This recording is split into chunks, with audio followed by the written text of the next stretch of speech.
Chapter 14. Production. Challenges. Marcus arrived at Thorne & Company just as the morning sun began filtering through the narrow streets of the lower middle district. The shop was exactly what he'd expected from Aldrich's description. Small but well-positioned, with large windows that would allow plenty of natural light for customers to examine merchandise. Second thoughts? Third and fourth thoughts. But I'm still here, so that's something. Welcome to what's left of the Thorne family business empire.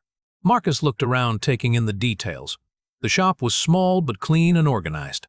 Rows of glass bottles containing various oils lined the walls, and the air was filled with a complex blend of floral and herbal scents. The basement? Down here. Watch your head on the beams. The basement was larger than Marcus had expected, with stone walls and a packed earth floor. Currently, it held crates of bottles, sacks of dried herbs, and various pieces of equipment that Marcus couldn't immediately identify. Oil extraction setup. Steam distillation mostly. Father had trained craftsmen running it all before he died, but I had to let them go when the debts piled up. Now I handle the basic operations myself, though I'm not nearly as skilled. We can clear space for the soap workshop. Is it safe for chemical work? With proper precautions, yes. We'll need good ventilation, clean water access, and space to store materials safely separated. These stone walls and floor are ideal for chemical work. Chemical work, right? I forget you're not just a refugee with ambitious ideas. Marcus spent the morning creating a basic soap prototype to test his methods with local materials. He'd brought the basic materials he could afford with his remaining silver pieces: nut oil, olive oil, and some tallow he'd managed to purchase from a livestock dealer. The key is understanding how different fats combine at the smallest level. Different oils create different properties: hardness, lather, quality, moisturizing effects, scent retention. Smallest level? Think of it like cooking. You know, flour and water combine differently than flour and oil, right? Same principle, but with soaps, the combinations determine the final product qualities. He began the mixing process, carefully adding lye solution to the oil mixture while stirring constantly. Working with Aldrich's higher quality oils and more precise measurements, the result was immediately better than his crude attempts in Millhaven. This looks professional. This looks professional. Marcus added rose oil to half the mixture and lavender to the other half. The soap took on delicate colors and rich scents. 24 hours to set properly, then 4 to 6 weeks to cure fully. The chemistry continues working even after it solidifies. As Marcus poured the soap into wooden molds Aldrich had improvised from crates, he felt a moment of triumph.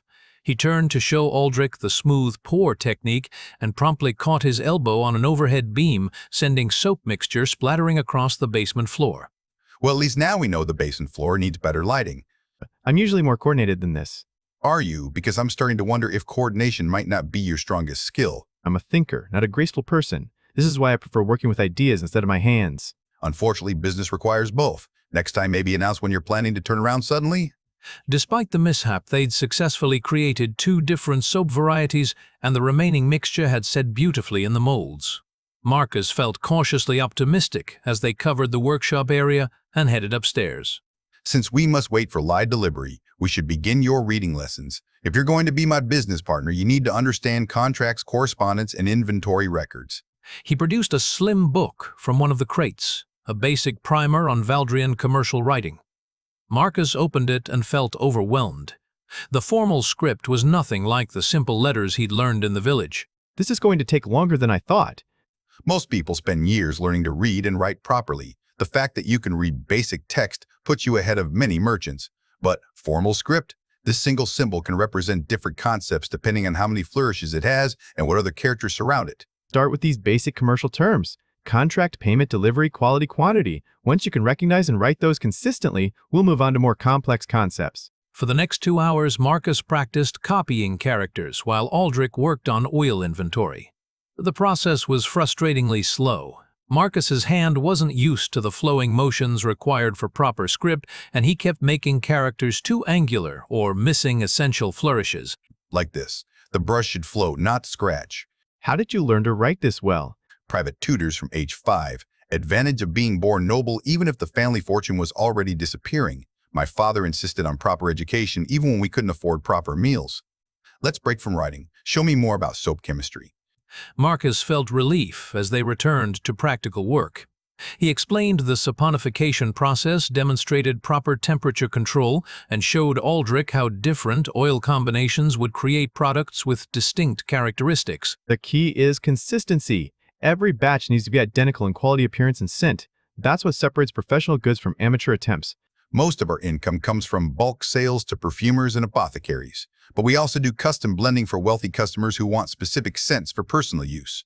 That's where the real profit is. Premium prices for specialized products. You mentioned needing to pay a silver piece each week for housing. I can cover that through your work here, but there's still the matter of your tax obligation. Tax obligation?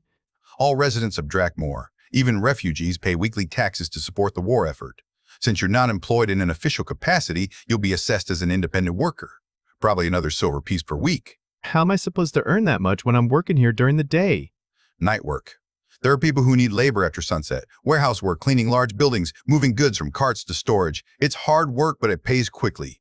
That evening, Marcus found himself at the warehouse district, joining a crew of men moving trade goods from incoming carts to storage facilities.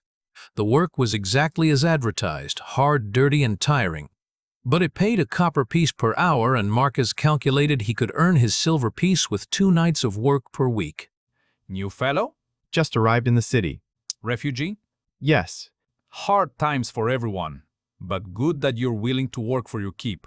Some of these newcomers expect everything handed to them.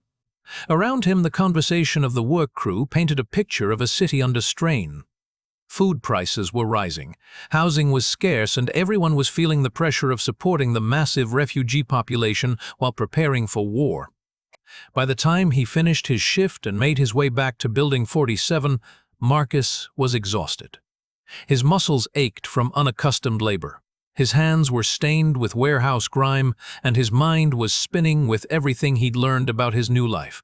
Tomorrow he would return to Aldrich's shop to continue practicing Valdrian script and working with the oil business.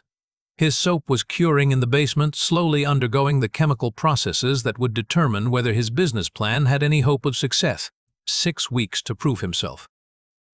And already Marcus was beginning to understand just how challenging those 6 weeks were going to be.